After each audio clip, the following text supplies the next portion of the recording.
Okay, so 9 days until I have my intradiscal stem cell procedure. Um, just wanted to touch base and kind of give the skinny on what the deal is with diet and nutrition, not just for overall health, but also for the impact it can have on regenerative medicine procedures.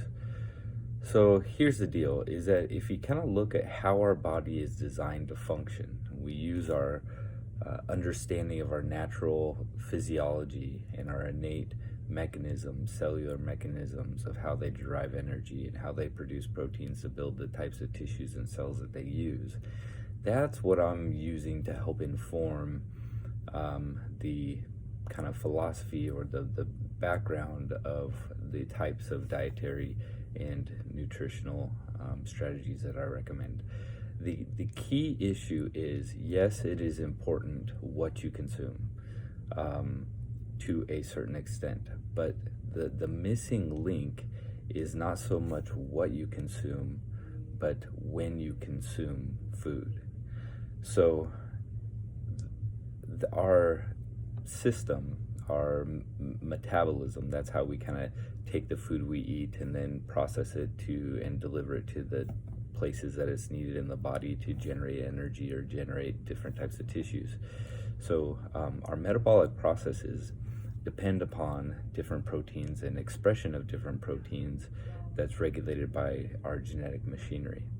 And one of the things that happens is that when we are in a fed state, when our body has a lot of calories or protein or has access to the food that we've consumed, it turns off some of our natural metabolic pathways. For instance, one of the really important metabolic pathways that most people, to a certain extent, don't ever even turn on is a process of fibroblastic growth factors. Fibroblastic growth factors, there's a whole varying array of the different types of them, and each one of them does different things in the body. But in total, what they do is serve as harmonizers of our metabolism, balancing everything out. They help to bridge the gap between when we are in a fed state and when we are in a fasting state, and keep all of our cells happy and our brain going and all of our vital organs going. What's interesting is that these fibroblastic growth factors, these are also important in healing. So if you think about it, a fibroblasts, what do they produce? They produce things like collagen. What is collagen? Well, collagen is really important for our tendons and ligaments in our joints, for a lot of our musculoskeletal injuries.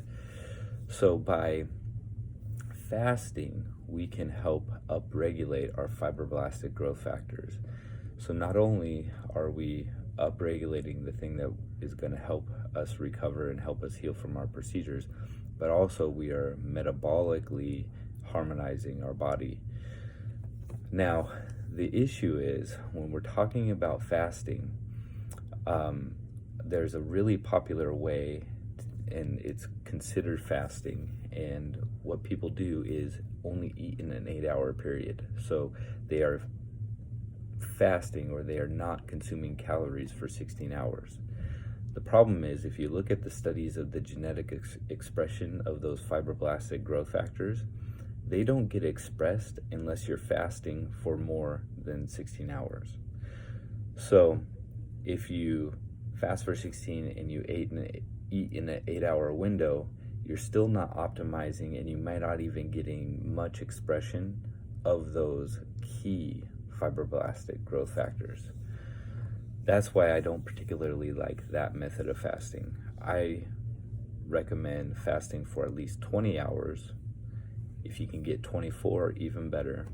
And I think that the physiology of that makes sense. I think that our bodies are not designed to have calories so readily available.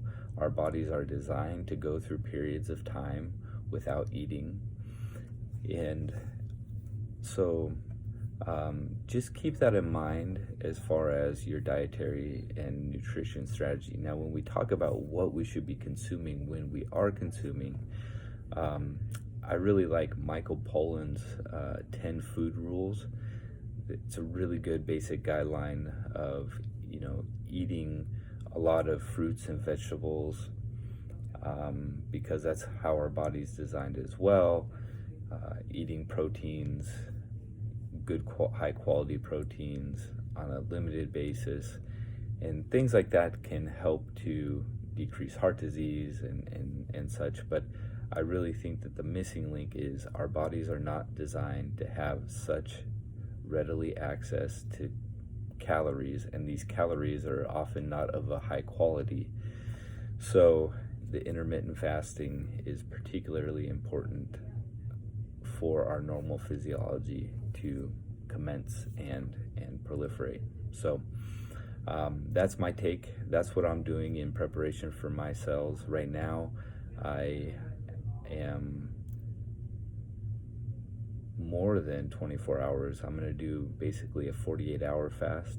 So I've been doing eating in a 4-hour window, but I decided to extend to a 48-hour fast just to really get a nice good fast in, to help with decreasing my cells, upregulating my fibroblastic growth factors, harmonizing my metabolism, and just getting my mitochondria ready to go to do their job and help heal my discs. One of the other things that I wanted to mention before I wrap up here is that when we talk about the kind of 16 hours of fasting a day and only eat in an 8-hour window, that's technically not fasting. I mean, yes, you're restricting the time where you consume, and by doing so, the net benefit is that you're probably consuming less calories. So if you're eating in a 12-hour period throughout the day, or even longer, 16-hour period throughout the day, and you're only not eating when you're sleeping through the night, if you condense that time to a shorter period, that's called time-restricted eating. It's not technically fasting. And with that time-restricted eating, the idea is that you're going to be consuming less calories.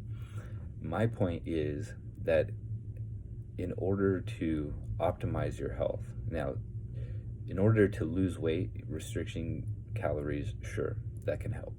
But if your goal is to be healthy, if your goal is to be able to heal, if your goal is to be physiologically and metabolically sound and natural, and allowing the body to do what it can do best, we need to go for periods of fasting and not just time-restricted eating. All right, well, that's it for today. Thank you.